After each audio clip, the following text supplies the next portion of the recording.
Hello dear एजी class YouTube channel में आपका स्वागत है।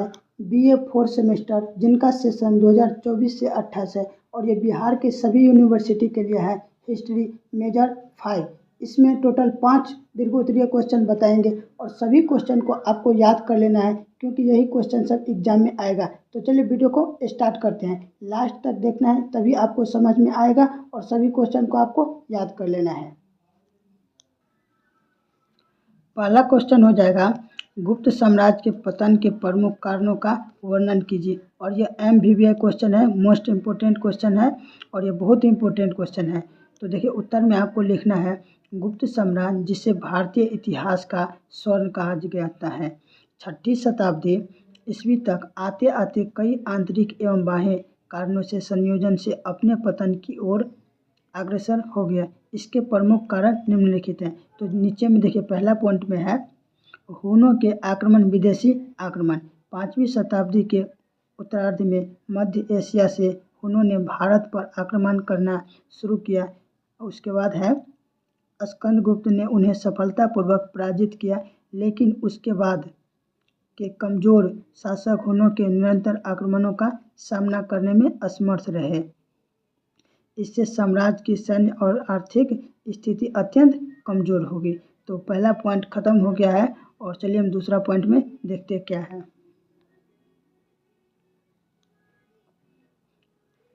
दूसरा पॉइंट में है, अयोग्य एवं कमजोर उत्तराधिकारी। देखिए कुमारगुप्त प्रथम के पश्चात स्कंदगुप्त को छोड़कर अधिकांश उत्तराधिकारी जैसे बुधगुप्त, नरसिंहगुप्त, विष्णुगुप्त आदि उतने योग्य, दूरदर्शी और शक्तिशाली नहीं थे जितने चंद्रगुप्त द्वितीय या समुद्रगुप्त थे।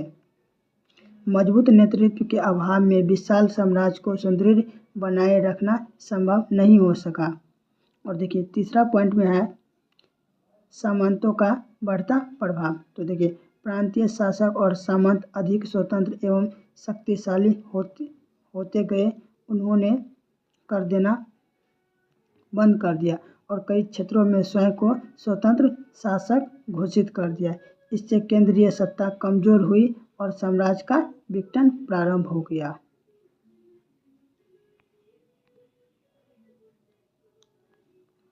चौथा पॉइंट में आपको लिखना है, आर्थिक संकट।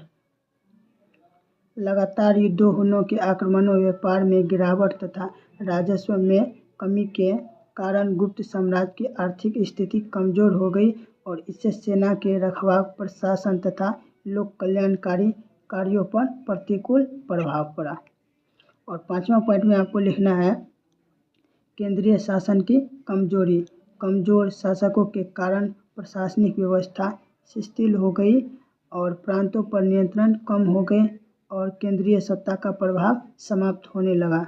इससे फलस्वरूप साम्राज्य छोटे छोटे राज्यों में विभाजित हो गया, मतलब अलग हो गया।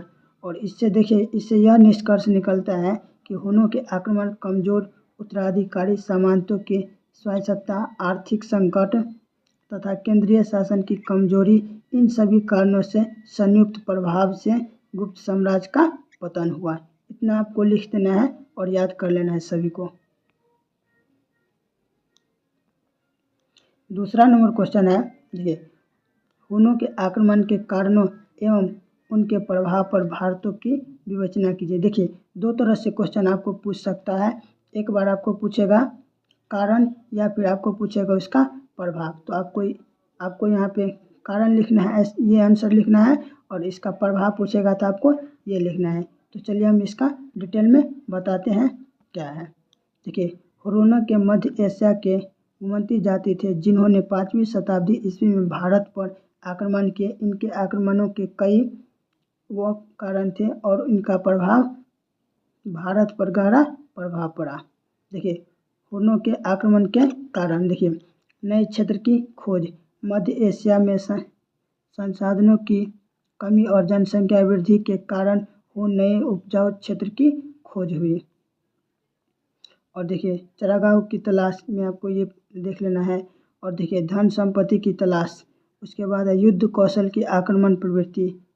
उसके बाद ये हुनों के आक्रमण के भारत पर क्या प्रभाव पड़ा। तो देखिए राजनीतिक प्रभाव, हुनों के आक्रमण से गुप्त साम्राज्य कमज़ोर हो गया और उसके पतन शीघ्र हो गया और कई प्रांतों में स्वतंत्र राज्य का उदय हुआ। देखिए उसके बाद है आर्थिक संकट। लगातार युद्धों और लूटपाट से कृषि, व्यापार और उद्योग नए नष्ट हुए या देश की आर्थिक स्थिति अत्यधिक कमज़ोर हो गई।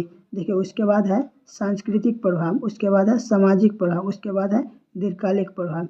ये सब आपको नोट कर लेना है और सभी को आपको याद कर लेना है।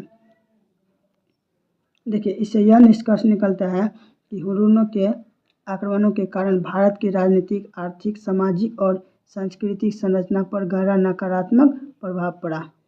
गुप्त साम्राज्य के पतन में इन आक्रमणों की महत्वपूर्ण भूमिका रही। देखिए तीसरा नंबर क्वेश्चन है, गुप्तों के गौरव एवं उपलब्धियां का वर्णन कीजिए। तो इसमें आपको उत्तर में लिखना है, गुप्त शासक कुशल प्रशासक, महान योद्धा, विद्वानों के संरक्षण एवं प्रजा के हितैषी थे। उनके शासनकाल में भारत ने राजनीतिक, प्रशासनिक, आर्थिक, सामाजिक, सांस्कृतिक एवं वैज्ञानिक क्षेत्रों में अनेक गौरव एवं उपलब्धियां प्राप्त की। इसके प्रमुख उपलब्धियां निम्नलिखित हैं। तो चलिए नीचे में देखते हैं। देखिए पहला नंबर में है राजनीतिक उपलब्धियां। देखिए गुप्त शासकों ने एक युद्ध एवं विशाल साम्राज्य की स्थापना की। चंद्रगुप्त प्रथम, समुद्रगुप्त और चंद्रगुप्त द्वितीय ने भारत के अधिकांश भाग को एकीकृत किया और इसे देश को राजनीतिक स्थिरता प्रदान की।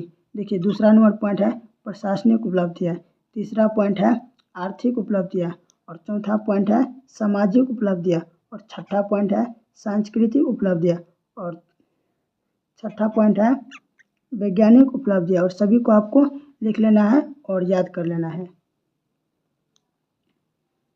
देखिए इससे यह निष्कर्ष निकलता है कि इस प्रकार गुप्त शासकों की राजनीतिक, प्रशासनिक, आर्थिक, सामाजिक, सांस्कृतिक और वैज्ञानिक उपलब्धियों के कारण गुप्त काल को भारतीय इतिहास का स्वर्ण युग कहा जाता है।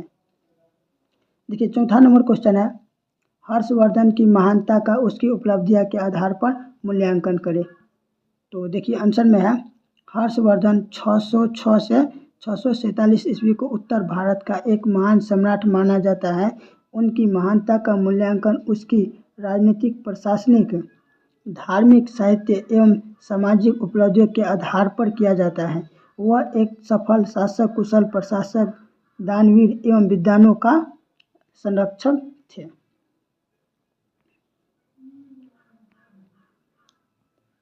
देखिए हर्षवर्धन की महानता के आधार, देखिए राजनीतिक एकता और कुशल प्रशासन और आर्थिक समृद्धि और विद्वानों का संरक्षण। देखिए और इसके बाद है हर्षवर्धन की प्रमुख उपलब्धियां। देखिए धार्मिक संहिता, अंतर्राष्ट्रीय संबंध, लोक कल्याणकारी कार्य, साहित्य योगदान।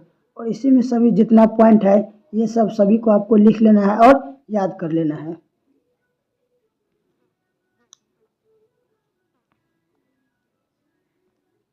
देखिए इससे यह निष्कर्ष निकलता है कि अतः राजनीतिक एकता, कुशल प्रशासन, आर्थिक समृद्धि, धार्मिक सहिष्णु, विद्वानों के संरक्षण और लोक कल्याणकारी कार्यों के आधार पर हर्षवर्धन को भारतीय इतिहास का एक महान एवं आदर्श शासक माना जाता है।